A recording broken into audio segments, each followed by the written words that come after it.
좋아요, 구독. CPI 어떻게 보셨어요? 일단은 예측치대로 나왔다라고 네. 일단 그렇게 큰 그림상으로는 예. 이렇게 좀 말씀을 드릴 수가 있을 것 같은데 무슨 얘기냐면 네. 우리가 소비자 물가지수가 전월보다는 낮아질 거다라는 예상은 누구나가 다 하고 있었고, 네. 자 일단 사실상 중요한 거는 예. 지금 시장은 어떤 지표가 나오든지 간에 다 긍정적으로 일단 해석을 한다. 예. 그런데 소비자 물가지수도 중요하고 근원 소비자 물가지수도 중요합니다, 여러분. 자, 근데 소비자 물가지수가 지금 낮아질 거라는 것은 아까도 말씀드렸지만 누구나가 다 예상 가능한 범위. 그리고 페드에서 지금 보는 것은 뭐냐면 사실은 제 1순위가 근원 소비 지출 물가지수입니다. 그 다음이 이제 그런 지표들이 이제 중요한 건데, 그래서 소비자 물가지수 같은 경우에는 에너지, 그러니까 특히 원유죠. 원유, 이런 곡물 가격, 원자재 가격이 7월 달에 굉장히 조금 많이 빠졌어요. 한 25% 정도 빠졌죠. 25% 정도 빠졌기 때문에 사실상 소비자 물가지수는 피크아웃을 할 가능성이 굉장히 높았고, 거기에 부응을 하면서 조금 많이 빠지는 이런 모습을 보였습니다. 자, 그러면 근원 소비자 물가지수가 일단은 굉장히 중요하죠. 사실상 여러분들이 지표를 보실 때 물론 이제 시장 참여자들의 어떤 스탠스가 굉장히 중요하기는 합니다만, 큰 그림을 보실 때는 근원 소비자 물가지수가 제일 중요하다. 일단 이렇게 보시면 될 것 같습니다. 자, 여기에 버무려서 제가 차트 설명을 조금 이따 다시 드릴 건데, 자료를 일단 좀 보도록 하면, 노동부에서 방금 발표된 자료 그냥 제가 보여드리겠습니다. 여기에서 여러분들이 체크를 일단은 한 두 가지만 하시면 돼요. 두 가지. 여기 보시면 에너지 제가 좀 설명을 드릴게요. 네. 에너지 같은 경우에는요, 지금 7.5%가 올랐었는데 지금 4.6%로 마이너스가 됐고, 자 여기 보시면 지금 이것도 중요합니다. 사실상 주거 비용이죠. 주거 비용과 렌탈 비용입니다. 주거 비용과 렌탈 비용은요 올랐습니다. 올랐어요. 렌탈 비용도 지금 올랐습니다. 그렇죠? 올랐습니다. 자, 이게 왜 중요하느냐? 자, 에너지와 주거 비용 그리고 렌탈 비용, 이거에 초점을 제가 좀 맞추고 싶은데, 아까도 말씀드렸다시피 우리 원유값, 그렇죠? 원유값이 7월에 25%가 일단은 마이너스가 됐죠. 25%가 일단은 마이너스가 됐기 때문에 지금 7.5% 상승해서 마이너스 4.6% 하락이 됐습니다. 자, 소비자 물가지수는 에너지, 식품이 굉장히 많은 부분을 차지한다. 그렇기 때문에 소비자 물가지수가 떨어질 수밖에 없는 필연적인 상황이었고, 사실상 이것은 시장 참여자들이라고 하면 누구나가 다 알 수 있는 내용이다. 그래서 소비자 물가지수가 오른다라고 생각하는 사람은 없었죠. 그래서 일단은 시장에 부합하게 내린 건데, 자, 제가 주거비를 왜 건드냐면 여러분, 제가 소비자 물가지수와 개인 소비 지출 물가지수를 비교를 몇 번 해드렸습니다. 사실상 페드에서 어떤 금리 정책과 통화 정책을 펼칠 때 보는 지표가 여러 가지 지표가 당연히 있는데, 가장 우선시 되는 게 개인 소비 지출 물가지수다. 자, 여기를 한번 보실게요. 네. 자, 소비자 물가지수가 지금 8.5% 내렸죠. 네. 예, 전번보다 내렸는데 근원 소비자 물가지수는 5.9, 5.9 일단은 동일해요. 물론 예측치보다 덜 나온 건 맞습니다만, 자, 동일하다라는 거죠. 이걸 제가 노란톡방 들어오시면 내일 아침에 아까 노동부에서 나온 원문을 제가 일단은 해석을 해서 포인트만 일단은 좀 짚어드릴 건데, 여기를 보면 뭐가 문제냐면 생각보다 주거비 오르긴 올랐는데 예상치보다 주거비가 덜 올랐고 중고차 가격이 덜 올랐습니다. 그래서 일단 근원 소비자 물가 지수가 똑같이 5.9%로 나온 거예요.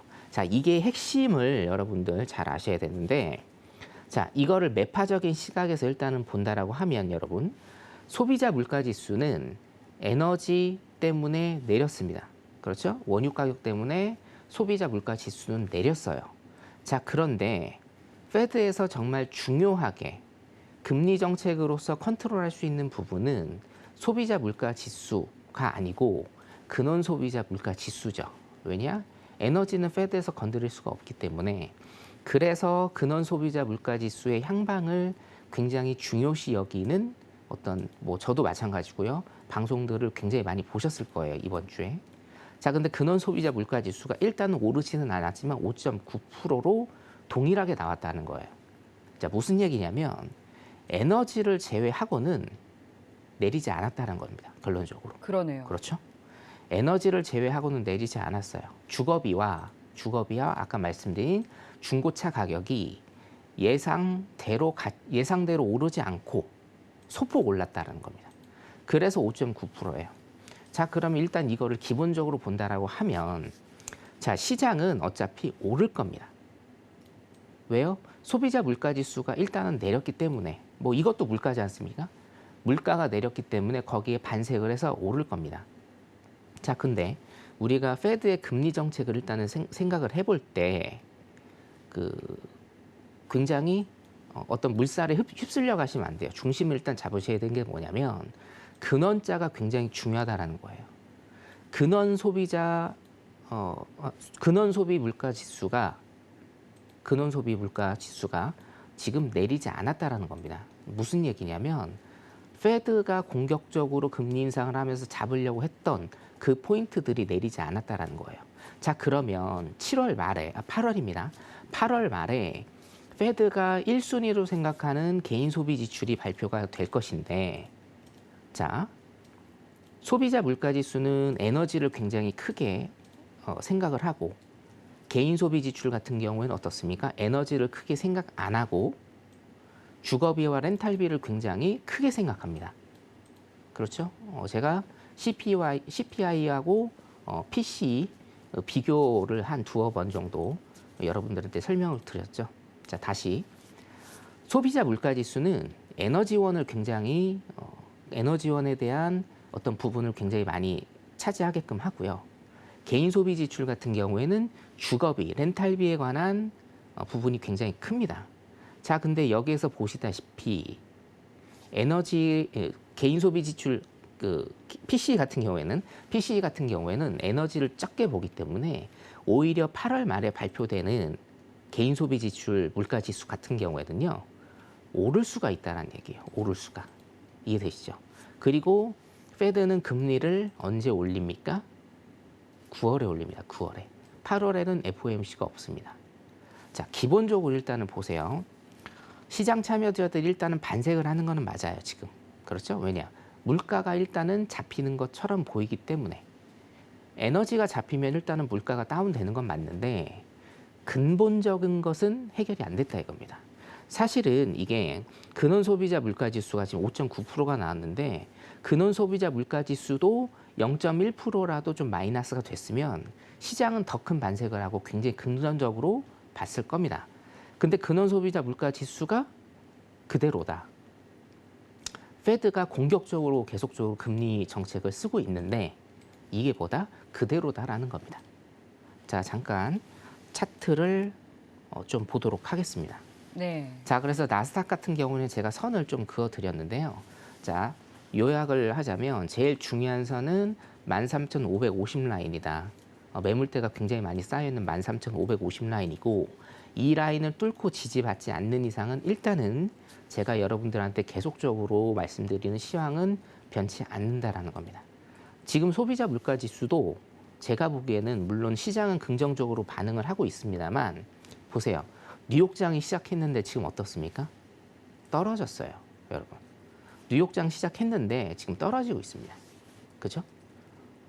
소비자 물가 지수가 발표가 되고 나서 제가 이제 이동을 하면서 본 게 테슬라도 4% 이상 지금 가고 있었는데 지금 좀 떨어졌을 겁니다. 자, 그러면 이게 과연 지속 가능한 긍정적인 시그널이냐? 요거에 대해서는 일단은 해석이 분분할 수 있다. 왜? 근원이 아직 바뀌지 않았기 때문에. 패턴상으로 본다라고 하면요, 여러분. 정말 최악의 경우 오늘 새벽 시장은 일단 첫 번째 라인이요. 13,227 라인까지 떨어질 수도 있고 두 번째는 뭐냐면 이 올랐던 갭을 다 메꿀 수도 있습니다, 여러분. 새벽 시장입니다. 지금은 아니고요. 자, 그렇기 때문에 여러분들이 기준을 삼고 가셔야 될 거는 13,550 라인. 이건 장기적인 기준, 중장기적인 기준으로 일단은 삼고 가시고 오늘 당장은 제가 말씀드린 13,370 라인을 일단은 넘는지 안 넘는지 이게 중요하다. 이 밑에서는 매도 전략이 유효하다. 그리고 지지 라인은 13,227 라인하고 오늘 오늘 굉장히 크게 상승을 한 13,090 라인 요 정도다. 새벽 시장에는 이 갭을 다 메울 수 있다라고 여러분들이 일단 그렇게 생각을 하시면 될 것 같습니다. 자, 큰 요약은 어떻게 되냐면요. 예, 결론은 일단은 근원 소비자 물가 지수가 변하지 않았기 때문에 모든 것을 다 긍정적으로 볼 수는 없다라고 제가 좀 말씀을 드리고 싶습니다. 좋아요, 구독!